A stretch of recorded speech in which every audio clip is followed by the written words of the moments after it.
Hi hello வணக்கம். கலையின் காமெடியில் இன்று ஒருத்தர் வீடு வாடகைக்காக பார்க்க வந்திருக்காரு. மேடம் மேடம் சார், யார் வேணும் உங்களுக்கு? இல்லை, வெளியில் டூலெட் போர்டு பார்த்தேன், அதான் வீடு வாடகை கேட்க வந்தேன். வீடு யாருக்கு? எனக்கு தான் மேடம். நீங்கள் பேச்சுலரா? இல்லை, கல்யாணம் ஆகி 2 பசங்க இருக்காங்க. ஒய்ஃப் என்ன பண்ணுறாங்க? அவங்க வீட்டில் சும்மா தான் இருக்காங்க. நீங்கள் என்ன வேலை பார்க்குறீங்க? பிரியாணி கடையில் வேலை பார்க்குறேன். இதுக்கு முன்னாடி எங்கே இருந்தீங்க? தேனாம்பேட்டையில் இருந்தேன். ஏன் காலி பண்ணுறீங்க?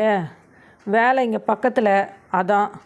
மேடம், வீடு வாடகை எவ்வளோன்னு சொன்னால் நல்லாயிருக்கும். அதை நீங்கள் ஹவுஸ் ஓனர்கிட்ட தான் கேட்கணும், என்கிட்ட கேட்டால். அப்போ நீங்கள்? நான் இந்த வீட்டில் தான் வாடகைக்கு இருக்கேன்.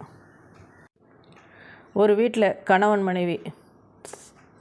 என்னங்க இது, மொபைல் பார்த்துக்கிட்டே சாப்பிட்டா சாப்பாட்டோட ருசியே தெரியாது. மொபைலை ஆஃப் பண்ணி வச்சுட்டு சாப்பிடுங்க. என்னடி இது, சப்பாத்தி இவ்வளோ ஹார்டாக இருக்குது. போ தண்ணி எடுத்தா. சாப்பிடும்போது தண்ணி வைக்கணும் கூட தெரியல. இது என்ன, குருமாவில் உப்பே இல்லை, இன்னும் கொஞ்சம் உப்பு போடு. என்னங்க, நான் உங்கள் மொபைலுக்கு ஒரு ரீல் அனுப்பியிருந்தேங்க, பார்த்தீங்களா? செம்ம காமெடியாக இருந்தது. அப்படியா? ஆமாம், இந்தாங்க, மொபைலில் பார்த்துட்டே சாப்பிடுங்க. 2 ஃப்ரெண்ட்ஸு. டேய் மச்சான், வாங்குகிற சம்பளம் பூரா இந்த இஎம்ஐ கட்டவே சரியாக போயிடுதுடா, என்னடா பண்ணுறது? நான் ஒரு ஐடியா சொல்கிறேன். சொல்கிறா. இப்போ வாங்குகிற சம்பளத்தை விட அதிகமான சம்பளத்துக்கு வேறு ஒரு வேலைக்கு போ. That's all.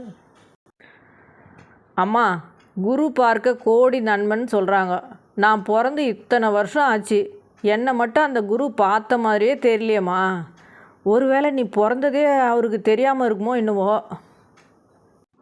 நமக்கு தெரிஞ்சவங்களே சொல்கிற பொய்யில் ஒன்று, புது மொபைல் மாற்றினதில் உன் நம்பர் மிஸ் ஆகிடுச்சு.